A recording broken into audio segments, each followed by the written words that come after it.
Hi, everybody. Welcome to Leaning Left. I'm David Rodriguez. I've been soaking in the new Democratic ticket with Kamala Harris and Tim Walz.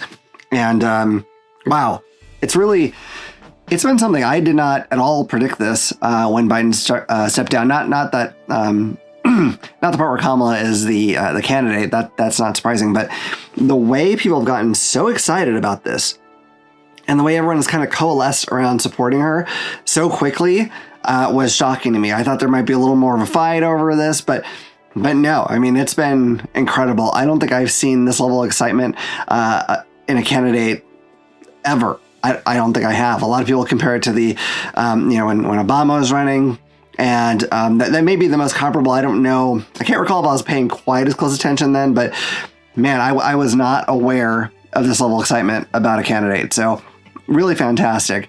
Now, that being said, not everyone is happy. The Trump campaign, the Trump-Vance campaign, is they're having some problems. I mean, for one, crowd sizes that Trump cares so much about, his crowd sizes are dwarfed by hers now. He's not filling arenas that she is not only filling, but having like an overflow of people waiting out and having to be sent home because there's too many of them. Like, he must be going he is going insane. If you hear him talk about it, he's going absolutely nuts right now over the crowd size thing, which is hilarious. He's such a schmuck. And besides just that, she's now either tied or overtaken him in the polls, especially in key swing states.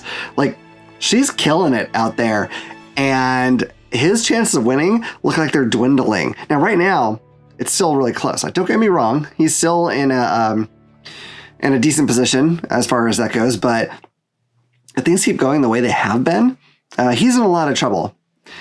Now, as you might expect, the Republican ticket, Vance and Trump, have decided to go on the attack, as they always do. I mean, that's really all Trump ever does, is go on the attack, and usually they're very stupid attacks, but he does it anyway. So I thought it might be kind of fun to talk about some of the attacks they're using against Walz and Kamala. Now, I'm not going to be able to hit on all of them because it's a never-ending stream of just stupid. But I'm going to hit on the most popular ones, the ones that I'm seeing the most on social media, and tell you why they're bull crap. So that'll be fun. So let's start with Tim Walz. Now, I don't know how you can see this guy talk about anything and not love this dude. Like, honestly, yeah, he just seems comforting. I don't know. He just seems like comforting to me. Like, it would be so nice to chat with this dude about anything. I don't even care. The weather, farming. I don't know anything about farming really, but I would absolutely have this conversation with him because I don't know. He just seems like that kind of guy. But of course, they have found things to get on his case about. First and foremost, they're claiming that he is claiming stolen valor and that he left the military when his unit was being deployed to Afghanistan. That's bullshit. So everything that Tim Walz has said about his career, the National Guard that he worked for, has backed up. Like, everything he said appears to be true by any and all records. Now, let's talk about that running away thing. So Tim Walz served 20 years in the military. Okay, he was about to retire, and then 9/11 happened, and he said, "No, I'm gonna stay." Okay, he could have been out the door then, and who would have blamed him? Because who knew what was gonna come out of that for him? But he didn't. He stayed. He stayed for 4 more years after that big tragic event that led to all kinds of conflicts. Then, at the end of that 4 years, he put in his retirement papers. Okay, he went through the motions. He was retiring. Months later, his unit got word that they were being deployed to Afghanistan. His retirement is already in the books. It's happening. He didn't run away because he had no idea that was coming. He couldn't have known that far ahead. He could not have known. So that right there is bullshit. And by the way, he didn't just retire to go play golf all day. For instance, he retired to run for governor. And he served in the House of Representatives, and he was on the House Veterans Affairs Committee. So he kept working for veterans even when he was done being in the military. He still was looking out for them after he was done with that. He didn't have to do any of this, but he did. He did. He found other ways to help people other than, being a high-ranking officer in the military. So all these ideas are utter crap. And the fact that Vance is daring to put down his military service is insane. Now, look, anyone who serves in the military, I have a lot of respect for, because I didn't. My father did. It's a huge sacrifice. Okay, that includes J.D. Vance. I really respect that he served in the military. That's great. But it's not like he was out on the battlefield, risking his life at that time either. He was creating press releases. Okay, that's basically what his job was, and that's an important job. And I'm not saying it isn't, but how can he be throwing stones here? It doesn't make any sense. Now let's talk about the other thing. I swear they'll come up with anything. It's so stupid. Okay, so they've given him the nickname Tampon Tim. And that's because he pushed for a law that made it so all the schools in Minnesota had to have tampons and other feminine hygiene products in both the girls' and boys' bathrooms. And that's where they're having the problem. It's in the boys' bathroom. Like, oh, can you imagine being a boy and seeing tampon? Okay. First off, I know a lot of the people on the right aren't fond of sex ed of any kind, because I don't know, they like the spread of teenage pregnancy and STDs in high school students, I guess, because that's what always happens. But they should know some basics, okay? And listen, trigger warning here. There's big trigger warning. You might want to cover your eyes. I'm going to show you a tampon. This is it. Now, it's wrapped up right now because I don't want to scare anybody, okay? I don't want any right-wingers watching this to freak out and piss themselves. And I'm pretty sure that's what they at least think would happen. I gotta tell you, these are not actually frightening. It actually looks kind of cute in this little purple wrapper. This is a Tampax brand, if you're wondering. Yeah, you know what? And I've seen these before too. So has every boy who lives in a house that has women in it. So any boy that's grown up in a house with a mom or sisters or an aunt or anything like that has seen these things. Or maybe they've seen the pads. Either way, basically, same level of trauma, I assume. They've seen these things. It's not that big a deal. Boys are more likely to do something stupid with them, like clog the toilet with 1,000 of them or something, but this is not going to hurt them. It's not going to traumatize them. And maybe they're trying to get one of these for their girlfriend. Maybe they don't have a lot of money and they're getting them for their sister at home because she's going to need them. There's a lot of reasons why you might need to have this in the boys' bathroom. Maybe the girls' bathroom is being cleaned and one of the students really needs one of these things. She can have a boy go in and get it, or if she knows it's empty in there, she can go get it herself. Either way, yeah, it's not that big a deal. And they're trying to make it like this insult that he's looking out for women and girls in his state. They're trying to make that bad. How embarrassing. How pathetic. Honestly, how pathetic do you have to be to think that a boy merely seeing a tampon is going to alter his brain and ruin him for life? What the hell are you talking about? So that's what they have. That's what they have against Tim Walz. Now let's talk about Kamala Harris. Now they have a few more things against her, I suppose. They're still all really stupid. And I see these things all the damn time. So I'm going to ignore the things like that. Oh, this crowd size when she came out of the plane was all AI, which is already proven not to be true because obviously. Okay. So one of the big ones is that they're saying she's not really black. And Donald Trump said, she was Indian. I knew she was Indian her whole life. And then suddenly, no, she's black, he said. Jesus. Yeah, no, she's always been black. She didn't just decide to be black. Look, I understand. You can show me a video here she said she's Indian or South Asian, however you want to put it. That's right, because she is also that.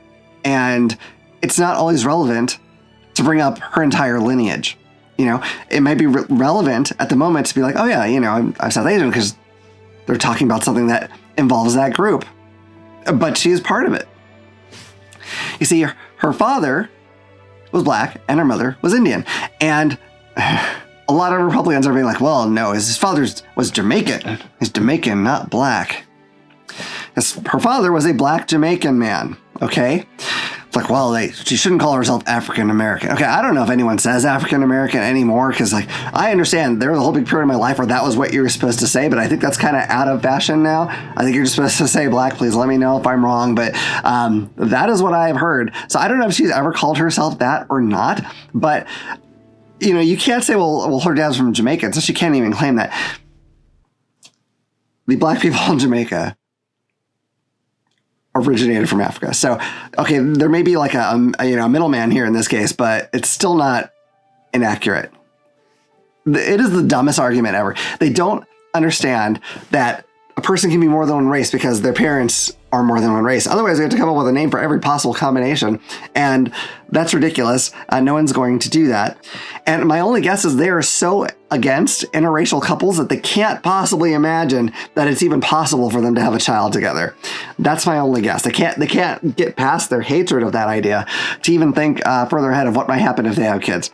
So dumb. Also, when they say like, oh, she decided, like, when did she change to being black? Well, that's an interesting question.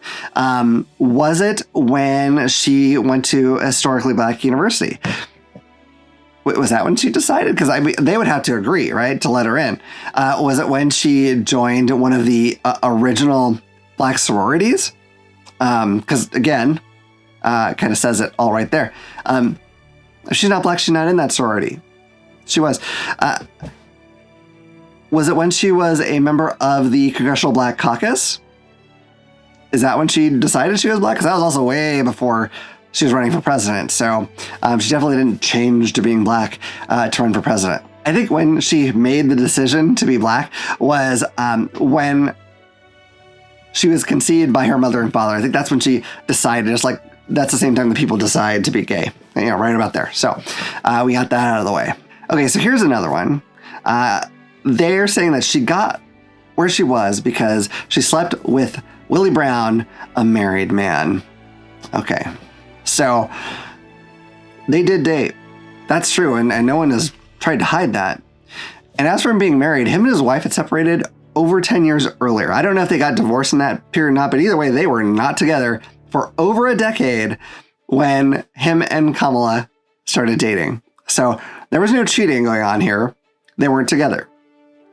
Also, there may be jobs where you could conceivably sleep your way to the top. Whether you're a man or a woman, there are jobs where maybe you could do that. But being a successful prosecutor is not one, because you still have to go out there and be a prosecutor successfully, which she was. So she could not have gone where she was by doing that. Then she became a senator. That's an elected position. An elected position. Do they think that she slept with every single voter to get to that position? What? That's it. It is mind-boggling. It makes no sense. It's stupid, like everything else they say. Now, going into the debate, they're like, well, she's gonna lose this debate because she can't even string two sentences together. She can't talk without a teleprompter. First off, that is hilarious coming from people who support Donald Trump, because have you tried to listen to him talk through a speech? Does he ever complete a sentence without going off into some other random tangent? I haven't seen it lately. He's incapable of normal human speech. He really is. But this is especially insane to say about Kamala Harris. You know why? I'm going to go back to the fact that she was a prosecutor, a successful prosecutor. There aren't teleprompters in there. She has to make arguments for a long period of time in those positions. She has to ask tough questions, and when given answers, she has to then redirect herself to attack from a different way. We've all seen Law and Order, right? I mean, I know that's, fictionalized, but come on. There are no teleprompters there. I guarantee you this woman can not only talk without a teleprompter, I think she's going to excel at it, and I don't understand how anyone could possibly say otherwise. They say that she is not qualified for the job. Oh my God. Okay. Again, she graduated from a prestigious university. She was a prosecutor. She was a senator. She was vice president. She had more qualifications than Donald Trump and Vance combined. So let's cut that crap out. Most recently, they're saying that she's stolen Trump's ideas. actually his idea, which is no taxes on tips, right? And she kind of said the same thing. I understand where the confusion was on this. She said no taxes on tips to like food and service workers, which is a little different because under Trump's plan there, if he ever actually enacted it, who knows, because it's Trump and he doesn't fulfill any of his promises, like hedge fund managers can take their commissions and call them tips and then not pay taxes on them. They absolutely can do that because he didn't limit it down to any particular group. So all they have to do is requalify what this incoming money is called, and voila, no taxes on those tips. Kamala Harris is making sure that that idea benefits the people who could actually use it. Although in fairness, most people who make those tips don't make enough money to pay taxes on them anyway. Same with the Social Security. So, I don't know. It'll help some people. That's great. But, she's also pushing for higher wages. So maybe it will start mattering for them. I don't hear Trump actually talking about doing that. And if he did, I seriously doubt that that's true. But let's talk about the absolute most stupid way they're attacking her. I mean, it's been a lot of stupid. I don't want to blow your minds. Okay, this is hard. This is a hard one for me to discuss. It's a very serious matter. What we found out, what they've pointed out to us, is that Kamala Harris laughs. I know it's going to be a deal breaker for a lot of people. She sometimes expresses joy when she finds something amusing. It's weird. It's like she's human. I don't know. I mean, you never see Trump do that. It's like he's not human. But she laughs. It's tragic. I don't know how. I don't know how we can survive as a country, knowing that someone of her status laughs. All right. Anyway, that's the stupid crap they have so far. It's nothing because they don't have anything to attack her on, and they don't have any positive alternatives to anything she said. They just don't. But let me know what you think. Tell me if you agree or not. If you've seen any other stupid arguments, I'd love to hear about those. I probably have heard them and I've just forgotten because, again, there's a million of them. But, by all means, point out this stupid stuff to me. I would love to hear about it. And let me know if you think I'm on point with this stuff or not. If you think I'm not, you're factually wrong, but that's okay. Anyway, I hope you've enjoyed this video. If you have, please hit like and subscribe and click the bell icon so you know about the next time I put out a video. And in the meantime, stay woke, stay vigilant, keep fighting, and remember, if you keep leaning left, you'll always be right.